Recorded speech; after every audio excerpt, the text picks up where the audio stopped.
Good morning, everyone. It's been pretty warm this weekend, yeah? Yeah. We stood around yesterday in a t-shirt in the middle of winter down in Ranelagh. Amazing. I have a thing where I like to compare myself to others. Does anyone else have that one? I at least like to do it with sleep, because I don't always get good sleep. But my watch is comparing me to everyone that sleeps around the world against their algorithm, and it's a very judgmental watch. And I am feeling tired this morning because my watch told me that after 7.5 hours sleep, I had non-restorative sleep last night. Can you believe it? Unbelievable. What it's doing is making a judgment about how little sleep I had on Friday night when I was watching the footy and doing a whole heap of other things, and it's saying you haven't had enough to make up for all the bad stuff you did on Friday. Judgment. Comparison. It's just terrible. That is not an unrelated point to what we are looking at this morning, because if we are to do things where we create with God, we at least need to get to the point where we think we are acceptable to join in with that partnership. There are a lot of us, myself included, where I think I am probably not good enough to partner with God. There's plenty of you that are much better than me. I'll leave it to you. Hopefully what you hear by the end of this morning is that we are all in the category of being enough to partner with God. And even more to the point, it is not about what we think we can do, but it's about what we think God can do. Have I started my timer? I did. If we are to be better together, and I mean better together, and not just better together as this group, and not just better together in our families, but better together within the whole community and everyone in it, we need to capture a vision of what God can do in this place. Through us, yes, absolutely. But we need to capture a vision of what God's able to do, not what we think we're capable of doing, and not where we see the limits, and not where we see the limitations and where we see the problems, but where we see how much God is capable of doing. Way over the top. I like to think about it in terms of if I think of myself as the number 2 and what my efforts could do as the number 2, I like to think that I'm capable of doing 2 + 2 = 4. But I want to take myself, not myself out of the equation, but my efforts out of the equation. And now I want to say my 2 plus God's 2 = 5. And what I'm saying with that is God is capable of amplifying what we think is capable. It's not even just a rational equation of like, if we and our efforts do something, we'll get this result. I think forget it. We should be aiming for us and what God can do to do way more than what we think is possible. None of the rational equations of maths, yeah? Whatever maths is. I'm an ex-engineer as well, Joe, so I shouldn't really say that about maths, should I? But forget maths. Forget rational thought. What can God do? You just heard that passage from Ephesians. I'm going to unpack it, but what can God, an infinite creator God who is ongoing creating in our world, and he's asking us to join with that creativity. Forget what you think he can do, is what Paul's saying. What can God do way beyond what we think? If you have Bibles with you, you can flick over to Ephesians 3. And let me read to you Ephesians 3:16 again. And if you can, I want you to pay close attention to what's being said here. This is what Paul writes. I pray that out of God's glorious riches he may strengthen you with power through his Spirit in your inner being, so that Christ may dwell in your hearts through faith. Let's go through it just a little bit slower than that. Our God's posture is glorious, abundant, infinite riches that he's going to draw on for our benefit and for our better together, our community's benefit. But its glorious riches is totally underselling it. That's not what Paul's really meaning there. He's describing that an infinite God, infinite, not even the resources of the known universe. It's an infinite God he's describing here. And out of those infinite riches, which are glorious, this is the posture. He's going to use those infinite riches for our benefit and our community's benefit. They're not limited. They're not scarce. You don't have to fight for them. You don't have to earn it. You don't have to think that Kelvin's got more than me, so he should do more, or I should do more, or you should do less, or because I haven't got access to all the riches, or whatever. Irrelevant data. It's out of an abundant, infinite, glorious riches. This is the starting point, okay? And out of that, here's what the promise is. God's going to strengthen us. There are two things that are worth noting here. One is, the assumption is we need to be strengthened. But as I said, if we're going to have a posture of allowing God to work through us, why wouldn't we allow ourselves to be strengthened? But the first part here is that we need to overcome some limitations and some weaknesses that are within us. So the first thing is we need the strength. And then the second one is that we need our work to be amplified. God's not looking for us to do it in our own strength because he doesn't want us to be limited by what you and I can do. And there are limits to what we can do, yeah? You can't solve all the world's problems. You can't even solve all the problems in Hobart. Probably not even in your own family. We don't see all the problems. That's a limitation. We see what we see, but we don't see what our neighbour sees, which is why we are better together as a community. Together we can see a lot and do a lot and notice a lot and be empowered to a lot. But even with all of our strength as a community, we still don't have enough. We need more strength. And it's not requiring more work and longer hours and more effort and more training and more education. It's not requiring that. That's not what Paul's saying here. We need our work to be amplified.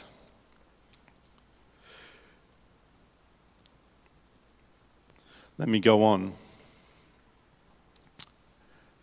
So we been given this, just given it, out of God's infinite, abundant, glorious riches. And we need to be strengthened. And we're going to be strengthened with power. This is an interesting word. It's used quite a bit in this passage and through Ephesians, but I would argue that the explanation for the word power here is in verse 20. And it says this: according to God's power that is at work within us. It's important to note that, because I don't know how you think about power. I immediately think muscles. That says something about my personality, doesn't it? Probably to my detriment. God's not promising that I will look like Alan Richardson or whoever the actor is that's really muscly and big and bulky and, yeah, amazing, whatever. He's not promising that I'll be Arnold Schwarzenegger. He's not even promising that I will get the power. He's just promising that the power will come to me and I will be strengthened, and there's an infinite resource of it when I am working with God. But you hear the distinction? I am not being made powerful here. You will not be made powerful for you to wield the power, in that you're not the power. Am I making that clear? Sometimes we hear this passage and go, okay, when I'm full of faith and I'm a mature Christian and I'm capable of doing all these things and I've got training, I've got wisdom, I've got strength, I've got perseverance, I've got resilience, all of these things, I've become powerful, I can get it done, yeah? It's not the promise. It's not what Paul's asking for here in Ephesians. In effect, he's asking for surrender to God so that God's power can be worked through us. The amplification in the end isn't what we can do. The amplification is on what we have faith for what God can do through us. Have I lost people? I can see a lot of frowny faces. Are you just thinking about it? It's big? Yeah. It's also a bit of a mind shift, certainly for me. It's not about me waiting until I'm a good, perfect Christian that's capable of doing all this stuff. It's not for me waiting until I've memorized 1,000 Bible verses or can recite some doctrine backwards, or I've loved enough people or enough people see the strength that's within me or all that kind of thing. It is really down to just faith. Faith as in, I believe God can work miracles through me and around me. I have no confidence in what I can do. In fact, I don't think I can get this done at all, but I have confidence that God can get it done through me. This is the power that is being abundantly lavished on us and the strength that we are to be given. But don't be fooled. Don't wait for you to feel strong. That's not the promise. As soon as you think, I can get this done through God's strength, let's go. I do find it a hard concept to get my head around, though, because I do like to compare myself to others. And I do like to feel like I can do things. It gives me confidence that I can get it done, yeah? But to my detriment, that statement is a statement of, I'm waiting till I have the strength and the power for me to get it done, just in case God doesn't show up. That's nuts, isn't it? That's, according to what Paul's saying here, that's literal crazy talk. I can get it done just in case God doesn't show up. And I don't look foolish then, because I could have got it done anyway. But talk about limiting what God can do. I'm literally becoming the limit here of what God can do, because until I think I can do it, I'm not going to take a step with God to get it done. And then I wonder why I don't see miracles. Talk about getting in God's way. This is why Paul will go on in this passage, and I'll read you the rest of it. Because he wants us to understand that our God is big and powerful and more than us.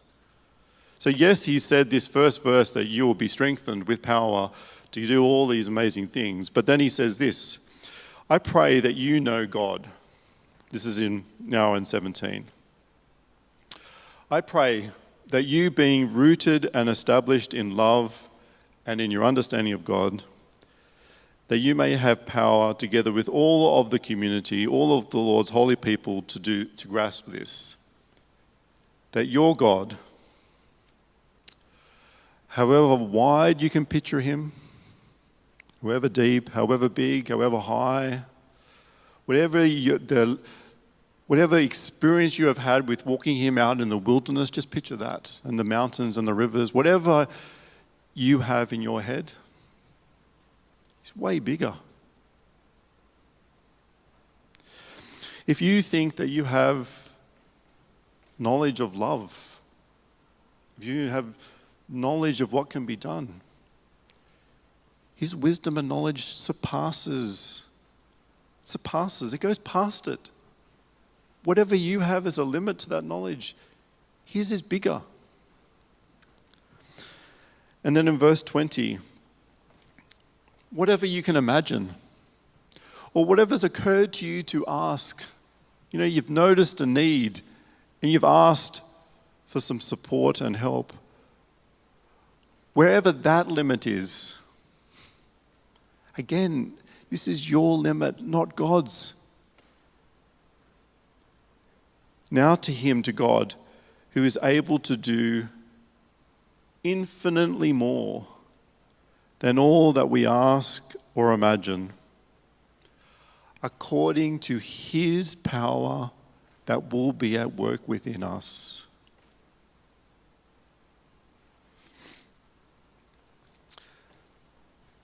Let me put it another way. We can be the limit. God is actually asking for a partnership. God can get it done without us, for sure. I'm not questioning that. But for what Paul's talking about here and for what we're talking about with being better together, God does place a call on us to follow in Jesus' footsteps, to understand God's heart for us, to allow the Holy Spirit to empower and bless us, and to partner with him in what God's capable of doing. Not what we think is capable of being done, but what God is capable of doing. But that partnership requires us to give up some of us. When we say the word surrender in faith, we're not saying hand. I was about to say something weird there, but when we say surrender, we mean all of it, including our own wisdom, including the limits that we think are possible. We are surrendering our wisdom over. We are saying, don't let me be the limit of what can be done in this place. I want to be whatever I'm capable of. I want it to be amplified to the extent that it's God's vision for what can be done. Does that make sense? Immeasurably more than all that we think of, ask for, imagine. That's big. But don't be mistaken. We can individually and collectively limit that down. We can limit down what we think is possible. We can limit down what we think the community can do. We can't limit it. God can work around us for sure, but we can get in the way. But we can also have the posture of surrender and allowing God to strengthen us in our innermost being with his power that can do immeasurably more. The question is, do we have faith? Do we have faith for that? Do we believe it? Now, this is sort of a side quest. I am not advocating that you see all the needs and that you burn out trying to help everybody that you ever meet. God's not calling you to burn out, I would argue. Which again is why we need a community and why we have multiple churches around the world, while we have multiple people who can join with us in doing these things that God's capable of.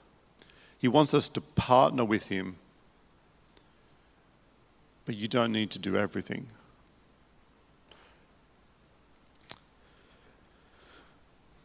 It is also, I think, in terms of what we will see and what we are joining with, I don't think God's calling us to make the judgment on his behalf. I don't think he's calling us in some respects, to have a posture of hate towards others. It's possible to have that posture, it seems, within some circles around the world at the moment. Doesn't seem consistent with what God's advocating for, either in Ephesians or in 1 Corinthians 13.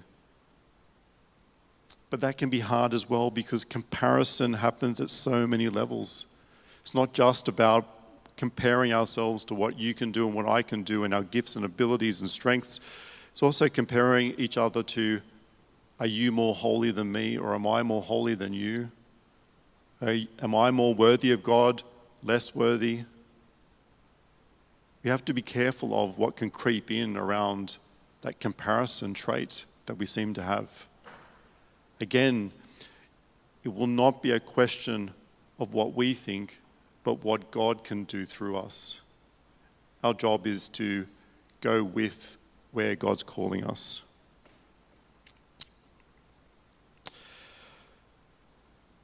I think it's only possible to be better together with God's strength. Sure, we can be nice to each other, not questioning that. Plenty of places where we can be beautiful people away from God, of course, is possible. We're all made in God's image.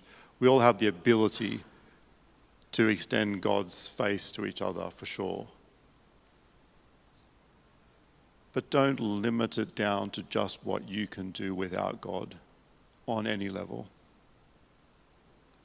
Step into the space. Choose to step into the space where you can partner with God, where you can create with a present and active God that is working in our world and is waiting patiently for us to join with what He is capable of doing. It does require some surrender. It does require us not being the limit. It does require us to sometimes believe for the impossible. But it can be done. History is full of people that had huge dreams of what God was capable of doing through our world and partnered with Him to achieve amazing things, literally amazing things. It's not just in Scripture. It's happening all around our world, even in this present moment. Will you partner? Will you join? Will you create with God? Will you create in a way that's not limited to what you think can be created, but what you have faith for what our infinite God can create? I pray that we can. It's not an easy task. Coming back to what we think is possible is the default position, I think, for most of us. It definitely is for me. I very quickly retreat to what I think can be done. But I'm going to pray this for us the same way that Paul prayed it for the Corinthian church. And I pray that we can get out of our own way and have faith that can literally move mountains. Let me pray. I pray, this is Paul writing to Ephesians, I pray that out of God's glorious infinite riches, He may strengthen you and me with power through His Spirit in our inner being, so that Jesus Christ may dwell deep in our hearts through faith. Amen.